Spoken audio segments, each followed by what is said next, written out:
Shalom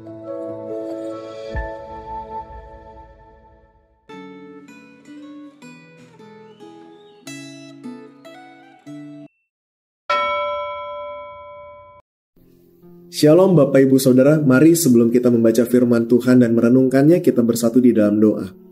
Bapak, kami bersyukur kalau hari ini kami boleh bersama kembali membuka Alkitab, membaca firman, merenungkannya.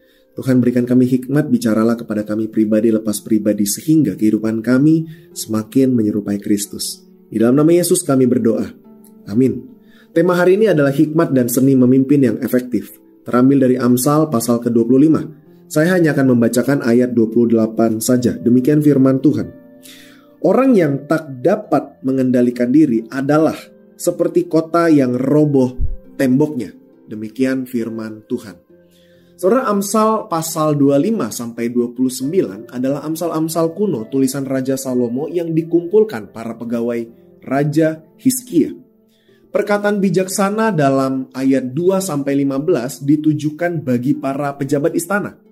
Raja adalah wakil Tuhan di bumi yang bertugas memelihara ketertiban dan keadilan di semua bidang kerajaannya, termasuk dengan mempopulerkan perkataan bijaksana. Karena Amsal memiliki fungsi mendidik, maka Amsal-Amsal ini juga bermanfaat untuk mengajar umat Israel, bahkan untuk mengajar kita semua. Amsal 25 memberi kita beberapa tips tentang cara menjadi pemimpin yang saleh dan berhikmat. Suatu kerajaan akan kokoh apabila para pemimpinnya rendah hati, jujur, dan adil. Pemimpin yang setia, rendah hati, dan sabar dikenal melalui perkataannya yang bijak dan nasihatnya yang diberikan pada waktu yang tepat. Jangan serakah dan jadilah pribadi yang mengenal batas dalam berelasi. Jangan berdusta dan merusak kepercayaan yang diberikan. Tuhan akan membalas kebaikan orang yang berbelas kasihan kepada musuhnya. Seorang pemimpin harus dapat mengendalikan diri dalam perkataan dan emosi saat terjadi konflik, sehingga tidak mudah terpancing oleh musuh. Jika Anda adalah pemimpin yang setia dan adil, rendah hati dan sabar, jujur dan dapat dipercaya, dan Anda sanggup mengendalikan diri, maka organisasi dan perusahaan yang Anda pimpin akan sukses dan kokoh.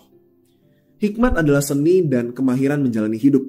Hikmat dimulai dengan takut akan Allah. Sikap hati yang benar terhadap Allah menumbuhkan kerendahan hati, kesalehan, dan keinginan memuliakan Allah yang diwujudkan tentunya melalui sikap taat dan kemauan mengendalikan diri. Roh Kudus yang menyertai anak-anak Allah akan memampukan kita mengendalikan diri. Saudara bisa bandingkan dengan Galatia pasal 5 ayat 22-23a.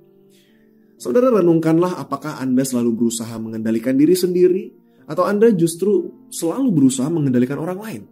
Ada 3 hal yang dapat Anda lakukan agar bisa tetap tenang saat terjadi konflik, yaitu tetap tenang dan menyediakan waktu untuk mendengar, berusaha meredakan amarah, dan berusaha menguasai emosi.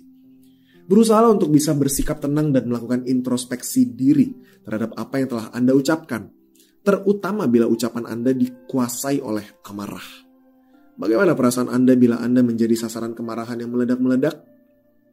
Ingatlah bahwa nasihat yang diucapkan dengan lemah lembut, disampaikan pada saat yang tepat, akan memiliki kuasa untuk membawa perubahan pada diri pendengar Anda. Kita berdoa.